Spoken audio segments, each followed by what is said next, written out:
Halo semuanya, kembali lagi bersama saya Michael. Di video kali ini kita akan bahas update berita terbaru di market kripto, di mana minggu ini bisa tergolong adalah minggu besar untuk kripto ya, dan dipastikan akan terjadi volatilitas yang akan cukup besar. Nanti kita akan bahas kenapa minggu ini besar dan kira-kira ekspektasi kita bagaimana gitu ya untuk di minggu ini. Jadi akan cukup besar juga. Selanjutnya kita juga akan membahas tentang analisa kedepannya untuk market kripto. Jadi kalau misalnya teman-teman suka video ini, jangan lupa untuk share videonya, like ataupun subscribe ya.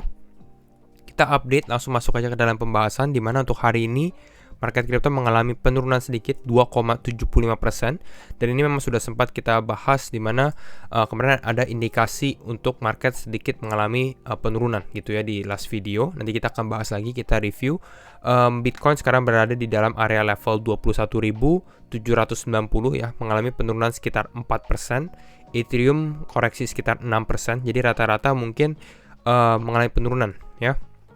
Kita lihat secara 24 jam terakhir di sini masih ada beberapa yang sedikit mengalami kenaikan seperti Nexo, Qtum, ada GMT tapi tidak terlalu signifikan ya. Mungkin ini naik 3%, 1,4%, dan rata-rata altcoin lebih banyak yang mengalami penurunan. Kita bisa lihat seperti ini dari Convex Finance, Lido, Axie, CRV ini mengalami penurunan sekitar bisa dibilang 6-7%-an ya. Untuk Fear and Greed, apakah ada perubahan? Tetap masih sama di dalam level Fear ya. Nah, kenapa minggu ini besar? Di sini ada tweet dari Miles Deutscher di mana dia bahas it's going to be a massive week for the markets, untuk market saham maupun market crypto ya. Tapi mereka berdua biasanya ada korelasi ya, khususnya untuk saham di Amerika sebenarnya.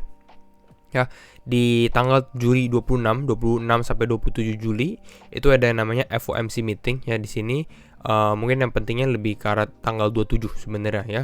Ini adalah Federal Open Market Committee. Harusnya teman-teman sudah familiar juga, sering kita bahas di mana Federal Reserve atau Central Bank Amerika biasanya akan memberikan gambaran mereka dan kebijakan-kebijakan yang akan diimplementasikan gitu ya. Mungkin dengan kenaikan suku bunga, lalu outlook mereka, pandangan mereka mengenai keadaan ekonomi dunia itu bagaimana gitu ya. Jadi ini penting sekali kita tahu bahwa keadaan makro sekarang tidak terlalu bagus, bisa dibilang seperti itu. Orang-orang bilang resesi, dan apakah ini akan terjadi resesi dan kebijakannya ini semua akan didiskusikan di dalam FOMC meeting sendiri gitu. Jadi akan cukup besar.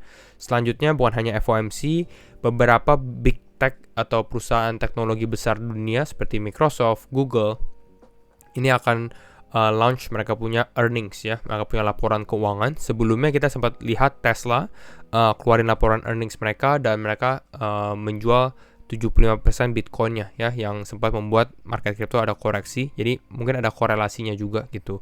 Tanggal 27 Juli ada FOMC juga dan Meta earnings.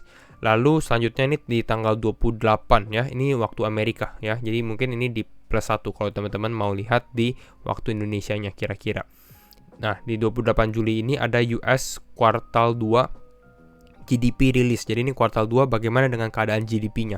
Dan ini akan cukup signifikan sekali, karena kalau ternyata GDP-nya tidak, bisa dibilang tidak bagus dan kita mengalami penurunan lagi, sepertinya Amerika akan announce bahwa keadaan ekonomi sekarang sudah masuk ke dalam resesi, dan orang-orang mungkin bisa jadi ada sedikit panik gitu ya. Lalu ada Apple earnings juga ya, Apple. Jadi volatility dipastikan akan terjadi di minggu ini. Kita lihat di FOMC dulu ya, karena ini lebih ada relasi dengan kripto. Untuk FOMC kita dari sini di countdown sendiri. Untuk saat ini target orang melihat mungkin kenaikan 100 basis point ya, yaitu senilai dengan 1% kenaikan. Dan 1% ini sangat-sangat besar sebenarnya gambarannya gitu ya. Kalau kita lihat dari target probability di sini 77% gitu ya. Di sini mana membahas sekitar 225 sampai 205 basis points, 250. Berarti ini sekitar 2,25% atau sampai 2,5%. Ini tinggi sekali sebenarnya ya. Lalu di sini ada 22,5% di 250 sampai 275 BPS. Ya, intinya mungkin tergantung dengan kebijakan dari Federal Reserve sendiri. Tapi bisa kemungkinan besarnya sebenarnya akan cukup bearish ya, akan cukup negatif. Nah, tapi ada tweet bagus dari TED Talks Makro di sini kita lihat, di mana dia menggambarkan keadaan-keadaan FOMC gitu. Jadi kalau teman-teman perhatikan, ini garis horizontal yang dia gambarkan gitu ya. Ini adalah pada saat FOMC terjadi, dan dia bahas juga di mana Bitcoin and risk assets ya, risk assets ini mungkin lebih ke arah saham juga, have pump higher on FOMC event this year. Jadi pada saat FOMC, walaupun beritanya negatif, ada tendensi di mana mereka malah mengalami pump gitu ya. Walaupun beritanya negatif, ini kita bisa lihat dari bulan Mei terjadi FOMC ya. Pada saat FOMC mulai, ini uptrendnya langsung mengalami kenaikan. Ini untuk harga Bitcoin gitu ya. Lalu kita dari sini ini di bulan Maret ya yang pertama. Lalu yang kedua ini di bulan Mei. Di bulan Mei juga pada saat FOMC ada pump sedikit baru dump gitu ya, naik langsung baru mengalami penurunan yang dalam. Selanjutnya di bulan Juni hampir sama juga, FOMC terjadi, ada sempat kenaikan baru penurunan yang lebih dalam lagi. Nah, nanti ini yang kita akan lakukan di tanggal 27-28 Juli, apa yang akan terjadi untuk harga Bitcoin, apakah trennya sama di mana sedikit naik gitu ya, lalu baru mengalami penurunan, atau kita langsung turun atau malah naik terus gitu ya.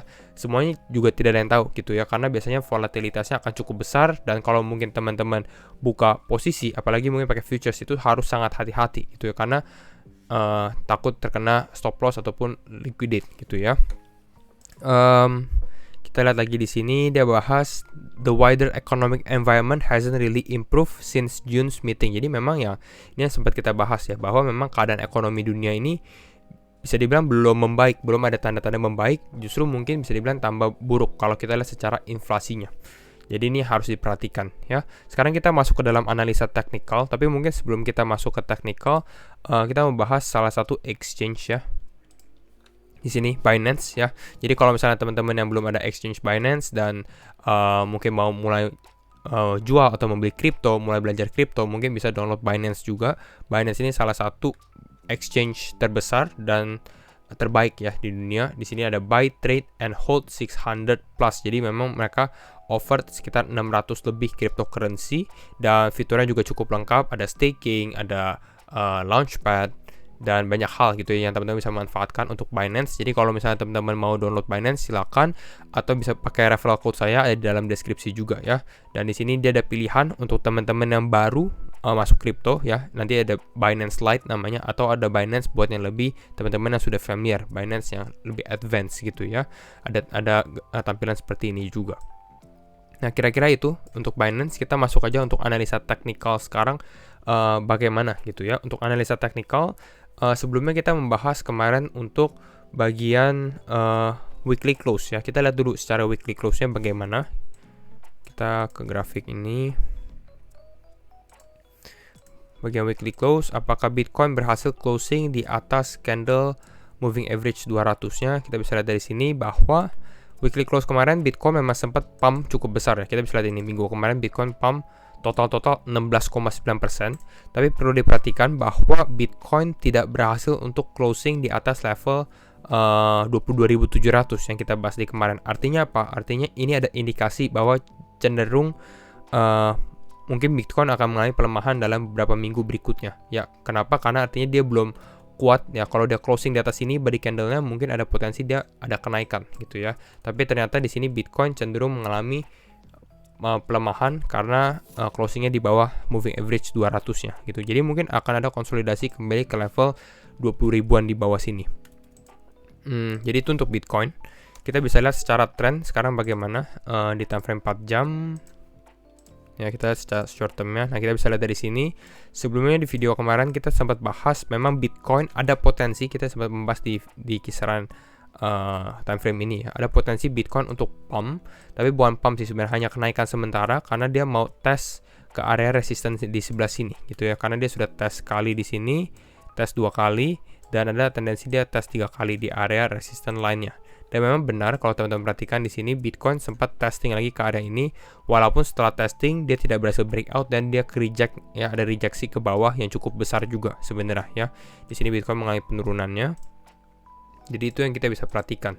Ya, untuk sekarang bagaimana? Untuk sekarang sebenarnya Bitcoin lebih ke arah konsolidasi. Ya, kita bisa lihat dari sini memang di level kalau kita tarik garis seperti ini ya, di level kisaran level 21.600-an, 21.700-an ini level konsolidasi yang cukup kuat sih support ya di sini. 1, 2 sempat menjadi resisten, ini sempat menjadi resisten dan juga support, sempat menjadi resisten, sempat menjadi support, dan sekarang menjadi support untuk Bitcoin.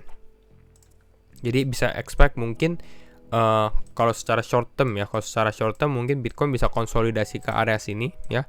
Tapi mungkin tendensinya Bitcoin juga bisa ada kenaikan ya, tapi mungkin kenaikannya tidak akan terlalu signifikan gitu ya. Mungkin tes ke area level 22.000 lagi ataupun tes ke area resisten di atas sini gitu ya. Kemungkinan buat breakout sebenarnya cukup kecil gitu ya dengan adanya event-event FOMC yang ada di minggu ini gitu ya. Kenapa bisa naik? Mungkin ini lebih ke arah karena Bitcoin sudah konsolidasi cukup lama sih sebenarnya sih di area ini gitu. Jadi ada potensi dia sedikit mengalami kenaikan dulu secara short term, sebenarnya baru mengalami penurunan lagi. Kalau untuk ditradingkan secara jangka panjangnya, secara time frame daily, saya rasa lebih baik menunggu dulu kebijakan dari FOMC. Ini kalau untuk teman-teman yang mau trading di area ini ya lebih ke arah untuk short term gitu ya. Jadi ini untuk Bitcoin tetap berhati-hati ya, karena kalau misalnya ternyata dia turun di area 21.600, ini karena bisa dibilang support terakhir Bitcoin di area kisaran level 21.000. Kalau tidak kita turun lagi ke bawah dan mungkin mulai gitu ya penurunan besar untuk Bitcoin ataupun market crypto. Jadi itu selanjutnya kita cek XPX atau saham, sedikit kita lihat korelasinya bagaimana, apakah dia hijau untuk pembukaan kali ini. Nah ini ada merah ya, kita bisa lihat dari sini dia buka sedikit merah, jadi mungkin ini Bitcoin tendensinya ada sedikit negatif kalau secara time frame daily-nya. Berikutnya kita cek Bitcoin dominance. Nah kalau Bitcoin dominance secara time frame daily, ini Bitcoin dominance sempat naik lalu sekarang kembali turun lagi nih gitu ya, kembali turun lagi. Mungkin bisa jadi untuk sekarang kalau misalnya market mengalami penurunan lagi, mulai Bitcoin dominance bisa naik kembali dan ini membentuk bisa dibilang seperti double bottom, breakout ke atas. Ini bisa terjadi juga untuk Bitcoin dominance kalau memang hal ini yang terjadi, atau memang dia mengalami breakdown ke bawah gitu ya. Tapi kalau untuk alt season sekarang sepertinya sedikit kecil sih ya, kalau kita lihat kalau Bitcoin dominance ini mengalami penurunan. Itu untuk Bitcoin dominance. Dan terakhir mungkin kita cek USDT dominance ya. USDT dominance, nah ini cukup menarik ya. Ini adalah dominasi stablecoin di dalam market crypto. Jadi kalau misalnya USDT dominance naik, artinya apa? Artinya bahwa banyak orang yang lebih memilih untuk hold stablecoin dulu aja gitu ya. Jadi belum mau beli aset crypto gitu ya. Lebih baik hold dulu. Kalau dia mulai mengalami penurunan, artinya mereka sudah mulai membeli stablecoin yang diganti ke dalam aset-aset crypto, beli Bitcoin, Ethereum, Binance, BNB atau crypto lainnya ya. Dan untuk sekarang bisa kita lihat memang dia lagi di dalam fase lebih karena di dalam resistennya sebenarnya ya. Mungkin kita lihat lebih kecil lagi di sini. Nah, ini kita bisa lebih kelihatan jelas nih kalau di time frame 4 jam. Ini bisa kita lihat ini seperti membentuk ascending triangle di sini gitu ya pembentukannya. Jadi ini hati-hati karena kalau ternyata dia mulai breakout ya. Kalau dia mulai breakout, ini USDT dominance-nya bisa naik ya. Kalau USDT dominance-nya naik, artinya orang-orang mungkin udah siap lebih banyak yang akan jual kripto ya dan diganti ke dalam stablecoin untuk secara mungkin tren mingguan gitu ya kalau kita lihat dari hal tersebut. Jadi mungkin itu dulu untuk update market crypto hari ini. Dan kalau misalnya teman-teman suka video ini, jangan lupa untuk share videonya, like ataupun subscribe. Dan sekali lagi thank you semua for watching and see you in the next video. Bye bye.